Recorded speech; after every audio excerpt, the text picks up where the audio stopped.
दोस्तों वेदांता लिमिटेड की बात करें तो स्टॉक के अंदर आज तूफानी तेजी देखने को मिल रही है और इस तेजी के पीछे दो तीन बड़े रीजन हैं जिसको हम एक एक करके डिस्कस करने जा रहे हैं। वेदांता की रेटिंग बढ़ चुकी है, बोफा सिक्योरिटी ने रेटिंग को बढ़ा दिया है।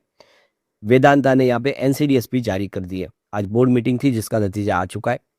वेदांता जिसका डीमर्जर होने जा रहा है, शेयर होल्डर को एक के बदले चार एक्स्ट्रा शेयर और मिलने वाले, यानी वो 5 कंपनियों में हिस्सेदार बनेंगे। इसकी वजह से ब्रोकरेज हाउस बहुत ज़्यादा बुलिश है। इसके अलावा ज़बरदस्त डिविडेंड देने वाली कंपनी है ये। बड़ी-बड़ी प्राइवेट प्लेयर कंपनियों को तो छोड़ो, जो सरकारी कंपनियाँ उनको भी पछाड़ दिया इसने डिविडेंड के मामले में। ऐसे में क्या संभावना बन रही है वेदांता की, जानने की कोशिश करेंगे इस वीडियो के माध्यम से। लेकिन फ्रेंड्स उससे पहले अगर आप पहली बार हमारे चैनल पे आए तो चैनल को सब्सक्राइब कर दीजिए, एक बेल आइकॉन दबा दीजिए ताकि जब भी नया वीडियो बने पहला नोटिफिकेशन आपको मिले। वीडियो पसंद आए तो लाइक शेयर जरूर कीजिए। चलो फ्रेंड्स वीडियो स्टार्ट करते हैं। मैं हूँ आपका दोस्त एसबी दवे और हमारे अपने चैनल ऑनलाइन कमाई में आपका बहुत बहुत स्वागत है। तो सबसे पहले वेदांता लिमिटेड के कारोबार की बात करें, स्टॉक फिर से 700 को क्रॉस कर चुका, अभी इस समय 723 पर ट्रेड कर रहा है, जहाँ पे 4.07% की शानदार तेजी देखने को मिल रही है। तो ये देख सकते हो कल 695 पर क्लोजिंग हुई थी और आज इसने 706 पर शानदार शुरुआत की, परंतु यही दिन भर का ये यहाँ से जो दौड़ लगाई बहुत ही बेहतरीन 732 पर स्टॉक पहुंच गया। वैसे अब देखें इसका 52 वीक का जो हाई है वो मात्र 769 ही है, यानी अभी इसमें आप देखें तो सिर्फ 30-35 रुपए की ही अभी बाकी रह गई है तेजी, यानी नया हाई बनाने को बिल्कुल तैयार हो गया। स्टॉक काफी अच्छा कर रहा है, इसका लो 363 है, वहां से काफी अच्छी दौड़ लगा चुका है। अब यहाँ पे इसकी परफॉर्मेंस देखें तो लगातार इसने पॉजिटिव रिटर्न दिया। पिछले एक दिन के हिसाब से देखें तो यहाँ पे आपको 2% के आसपास की तेजी देखने को मिलेगी। 1 वीक में यहाँ पे आप देख लो कि 4% के आसपास की स्टॉक में तेजी बनी है, जबकि 1 मंथ की बात करें यहाँ पे 1.60% की तेजी देखने को मिली है।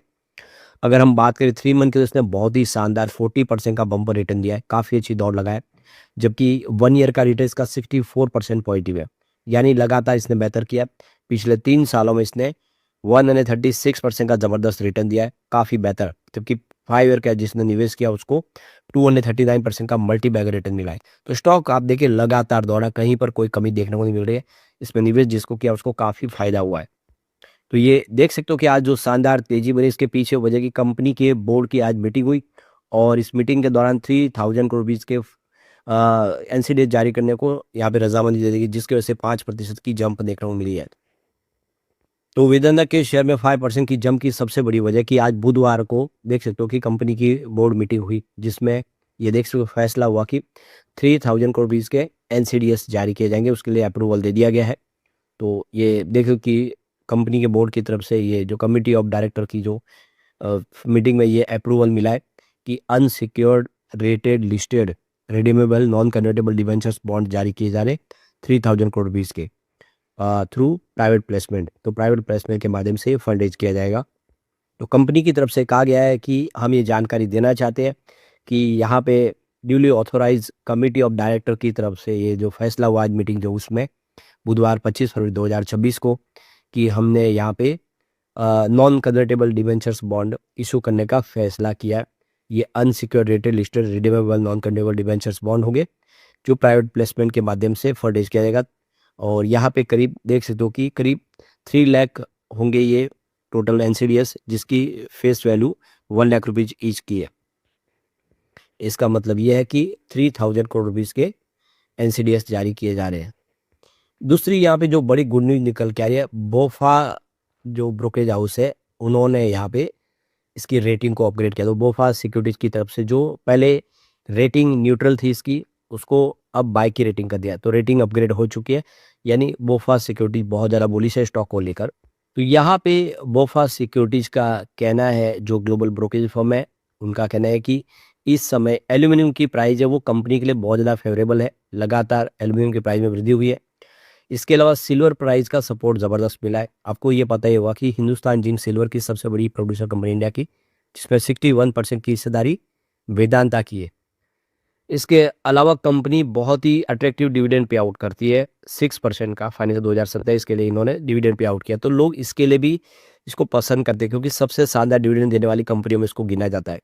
तो इस सारे रीजन की वजह से देख दो बोफा सिक्योरिटी इस समय बुलिश है और उन्होंने यहाँ पे इसके रेटिंग को बढ़ा दिया है। तो यहाँ पे अच्छा हेल्दी डिविडेंड मिलने का मतलब ये है कि इसका रिस्क भी कम हो जाता है, लोग उसके ऊपर भरोसा करते हैं। तो ये देख सकते हो कि यहाँ पे इस समय बोफा सिक्योरिटीज़ के हिसाब से ये स्टॉक काफ़ी अच्छा लग रहा है। तो यहाँ पे बोफा सिक्योरिटीज़ ने इसका जो एबिटाडा का एस्टीमेट लगाया है वो वेदांता के फाइनेंशियल 2026 ई से फाइनेंशियल 2028 तक 16 से 21% रहने की उम्मीद है। और इसके पीछे वजह की एल्यूमिनियम की जो प्राइस है वो काफ़ी हाई है, उसका फ़ायदा देखने को मिलेगा। तो स्टॉक इस समय काफ़ी फेयर वैल्यू पे है। हिंदुस्तान जिंक का भी इसमें बेनिफिट मिल रहा है। तो देख सकते हो कि हिंदुस्तान जिंक के अंदर ये प्रमोटर है। तो यहाँ पे वेदांता लिमिटेड को 15 एनालिस्ट कवर करते हैं, जिसमें 11 की बाय की रेटिंग है और दूसरे जो 4 है वो होल्ड की रेटिंग दे रहे हैं। यानी 15 में से 15 जितने भी एनालिस्ट है वो सब के सब इसमें पॉजिटिव है, खरीदारी की सलाह दे रहे हैं। एक भी ऐसा एनालिस्ट नहीं है जो सेल की रिकमेंडेशन करे। यानी 15 एनालिस्ट इसको ट्रैक करते हैं और 15 के 15 इसके फेवर में है, कोई भी इसके खिलाफ नहीं है, कोई इसको सेल नहीं करना चाहते। उससे आप क्लियरली समझ सकते हो कंपनी वाकई में फंडामेंटली मजबूत है। अब यहाँ पे देखो कि Vedanta limited, BPCL, Hindustan zinc जैसी कंपनियां हैं जो हाई डिविडेंड पे आउट करती है। यानी आप देखें इनका जो काफ़ी अच्छा डिलीवरिंग 70% के आसपास है रिटर्न फास्ट ईयर में। तो हाई डिविडेंड पे आउट कंपनियों में देखें तो आपको पीएसयू कंपनियां दिखाई देगी, क्योंकि यहाँ पे सरकार की तरफ से ये मैंडेटरी किया गया है कि जो एनुअल डिविडेंड पे आउट करना है साल का, तो उनका जो टोटल नेट प्रॉफिट का 30% आपको डिविडेंड देना ही होगा, जो भी आप प्रॉफिट कमा रहे हैं। या फिर आपका जो नेटवर्थ है उसका 4% आपको डिविडेंड पे आउट करना पड़ेगा। Department of investment and public asset management यानी डीपम की तरफ से ये यहाँ पे एक फैसला लिया गया कि ये कंपलसरी है कि किसी भी पीएसयू कंपनी को इतना डिविडेंड तो देना ही पड़ेगा, यानी उसका नेट प्रॉफिट का 30% या नेटवर्थ का 4%। इसी वजह से जो कोई भी रेलवे कंपनियाँ हो या दूसरी नवरत्न कंपनियाँ हो, पीएसयू कंपनियाँ, वो सारे अच्छे डिविडेंड देती है। लेकिन कुछ ऐसी कंपनियाँ भी है, प्राइवेट कंपनियाँ, जो बहुत शानदार डिविडेंड खुद देती है और सरकारी कंपनियों से अच्छा डिविडेंड देती है। तो उन कंपनियों की लिस्ट में आपको सबसे ऊपर वेदांता दिखाई देगा, जो प्राइवेट कंपनियां होके भी पीएसयू कंपनियों के मुकाबले अच्छा डिविडेंड देती है। इसके अलावा बाद में हिंदुस्तान जिंक है, जो ऑलरेडी वेदांता की ही कंपनी है। और रियल इस्टेट इन्वेस्टमेंट जो ट्रस्ट है, REIT, वो भी अच्छा खासा यहाँ पे डिविडेंड पे आउट करती है। तो देख सकते हो कि Vedanta high dividend pay out करने वाली कंपनियों में से, इसीलिए लोग यहाँ पे इस पर भरोसा करते हैं। दूसरी और कंपनियों की बात करें तो इसमें सरकारी कंपनी है, कोल इंडिया, BPCL, ONGC, ये भी अच्छा खासा डिविडेंड पे आउट करती है। तो यहाँ पे निवेशकों के लिए सबसे बड़ी बात है कि जो डिविडेंड अच्छा स्टॉक देता है वो उनकी लगातार एक प्रॉफिट होती रहती है, उनकी इनकम बढ़ती है। इसके अलावा वो स्टॉक काफ़ी वॉलेटाइल कम रहता है, उसके ऊपर एक स्टेबल रिटर्न की भी संभावना बन जाती है, लोग उसके ऊपर भरोसा करते हैं। जो लगातार अच्छे डिविडेंड पे आउट वाली कंपनी है उस पे ये विश्वास होता है कि ये कंपनी अच्छी है, लगातार अपने प्रॉफिट में हिस्सेदार बना रही है, तो इसका निकट भविष्य भी अच्छा है। और इसीलिए जो हाई डिविडेंड पे आउट वाली कंपनी है जिसमें वेदांता सबसे ऊपर है, BPCL, उनके ऊपर लोग अच्छा भरोसा करते हैं। तो अब यहाँ पे देखो कि जो सबसे अच्छा डिविडेंड है वो लिस्ट में देखें तो आपको वेदांता सबसे ऊपर दिखाई देगा, जिसने 6.26% का डिविडेंड पे आउट किया है, यानी पर शेयर 23 रुपये का डिविडेंड दिया है। उसके बाद में BPCL गवर्नमेंट कंपनी है, जिसमें 4.67% का डिविडेंड दिया है, यानी 22.50 रुपीज़ पर शेयर डिविडेंड दिया है। उसके बाद में हिंदुस्तान जिंक, जो वेदांता की ही कंपनी नंबर 3 पे है, और इसने 4.85% का डिविडेंड पे आउट किया, यानी पर शेयर 10 रुपये का डिविडेंड दिया है। फिर NMDC है, ये भी एक सरकारी कंपनी है, जिसने 4.09% का डिविडेंड पे आउट किया, यानी 5.80 रुपीज़ पर शेयर। फिर यहाँ पे माइंड स्पेस बिजनेस पार्क, जो RIET है, उन्होंने 4.97% का डिविडेंड पे आउट किया, यानी 23.60 रुपीज़ पर शेयर। फिर कोल इंडिया, इसका 6.15% का डिविडेंड पे आउट है, यानी 26.40 रुपीज़ पर शेयर के हिसाब से।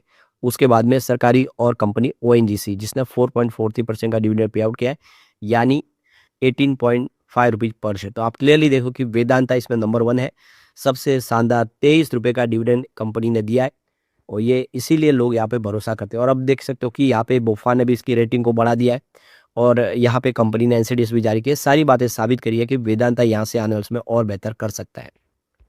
लेकिन फ्रेंड्स, कोई भी इन्वेस्टमेंट करने से पहले अपने फाइनेंशियल एडवाइजर से एडवाइस ले ले, या अपना खुद का रिसर्च करें, क्योंकि मैंने वीडियो आपके एजुकेशनल पर्पज के लिए ही बनाया। वीडियो पसंद आए तो लाइक से जरूर कीजिए और चैनल को सब्सक्राइब कर दीजिए। Thank you friends.